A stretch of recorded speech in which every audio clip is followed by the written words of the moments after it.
Lorsque le temps n'a plus de signification, que la frontière entre réel et virtuel s'entremêle, il est nécessaire de se poser un instant et de réaliser ce qui nous est proposé. C'est le jeu qui vous marque d'une empreinte indélébile. Ce jeu que vous ne découvrez qu'une fois par an, peut-être. Plus qu'un coup de cœur, ça reste ancré en vous. Pour cette raison, j'ai décidé de vous faire partager mon amour pour le jeu vidéo, et puisque l'amour est objectivement subjectif, mes armes de séduction seront mes mots baignés de sentiments, voire d'émotions. À partir de ce jour, je vous invite donc à rentrer dans mon univers, fait de leur univers. Rien de mieux que de commencer par To The Moon. On presse le bouton Start, 2 notes, l'aventure commence.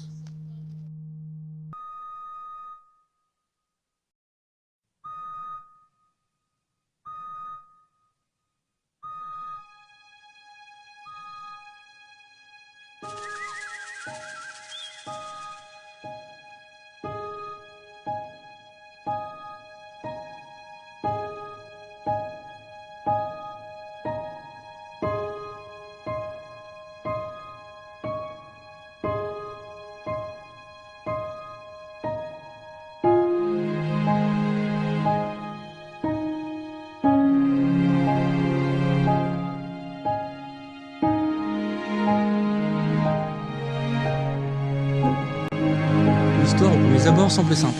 On incarne deux personnages travaillant pour une entreprise un peu spéciale, puisqu'elle est chargée de réaliser les rêves des individus en fin de vie. Il est tout de même nécessaire de nuancer la chose. Ils offrent seulement l'illusion de réaliser les rêves.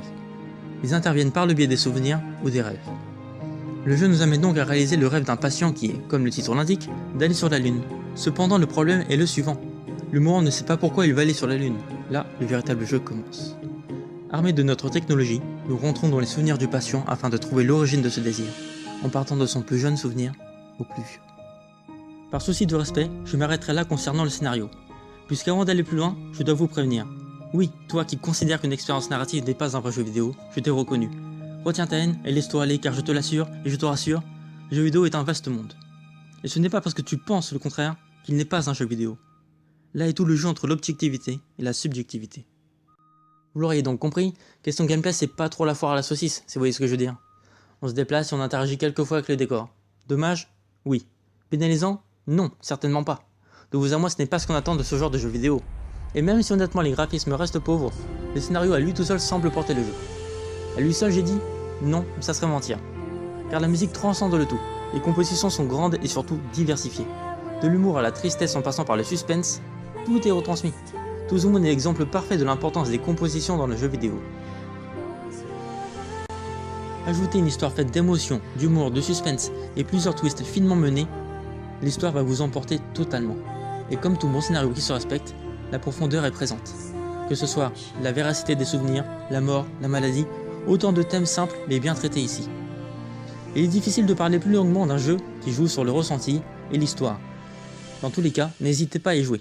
D'autant qu'il a une poignée d'euros sur le net. Je tiens à prévenir d'une chose, le jeu vidéo est en anglais. Mais d'une part, c'est un anglais facile à lire, et d'autre part, il y a un patch français que je mettrai sous la description. Je pense qu'il est temps de se quitter, désolé, la vidéo sera courte. Mais j'ai été très heureux de vous parler de ce jeu qui m'a réconcilié avec le jeu vidéo lorsque j'étais dans une période où tout me lassait. Petite précision pour finir tout de même, plusieurs spin-offs sont sortis et la suite est en préparation. Et je pense qu'elle sort courant 2017-2018. Je vous donne rendez-vous pour la prochaine vidéo, qui sera la première d'une longue série appelée, tout bonnement, les jeux de mon enfance. À la prochaine.